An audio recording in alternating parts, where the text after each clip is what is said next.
kemungkinan unsur politis gitu Pak, atau banyak yang mengira itu ada ya intimidasi gitu? Enggak, itu kan undang-undangnya membolehkan kan, pemerintah boleh mengirim pejabat tingkat menteri mengikuti rapat Dewan Gubernur yang menentukan bunga, tingkat suku bunga. Perannya Pak Wamen di sana?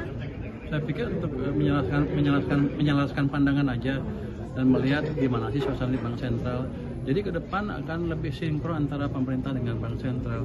Jadi bukan negatif, harusnya pandangannya harus positif, lebih positif ke depannya, bukan negatif. Saya nggak peduli sama pedagangnya. Pokoknya yang barang masuk ilegal, saya berhentiin. Saya nggak mungkin buka pasar untuk barang-barang ilegal kan. Kalau nanti dikabulkan nggak legal, saya tangkap. Itu kan, kalau Anda lihat cerita apa Al Capone zaman dulu, impor apa dari Kanada ke Amerika, alkohol kan. Apa alkoholnya beracun? Enggak, tapi karena melanggar undang-undang.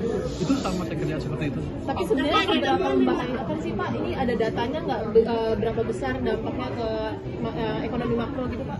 Angkanya ada nggak? Angka kerugiannya? Gini, saya kan selalu bilang kita kuat, besar. 90% dari domestic demand itu 90% dari ekonomi kita. Globalnya kacau balau, yang 10% itulah 20%. Kalau yang domestiknya dikuasai asing, dikuasai barang asing, apa untungnya buat pengusaha domestik selain pedagang-pedagang yang jumlahnya relatif kecil dibanding rakyat kita semua. Jadi saya memaksimalkan market domestik untuk pemain domestik. Nanti pedagang itu juga kalau mereka cukup cerdas memanage dagangnya bisa shift kan ke barang-barang domestik. Kalau mereka bilang jelek, itu lalu aja bagus. Kan demandnya akan menentukan demand yang menentukan kualitas barang. Kalau jelek ya nggak dibeli sama masyarakat. Tapi yang jelas sekarang orang bea cukai udah nggak berani main-main lagi. Kalau main-main ya saya tindak ke depan, saya udah kasih peringatan keras semuanya. Dan mereka cukup baik, banyak orang baiknya, jadi nggak usah khawatir.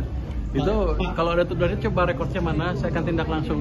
Kalau cuma ngomong-ngomong aja kan nggak benar kayak gitu, itu namanya fitnah. Kalau ada buktinya, saya akan eksekusi langsung. Oke, terima kasih. Termasuk dia. Makasih ya.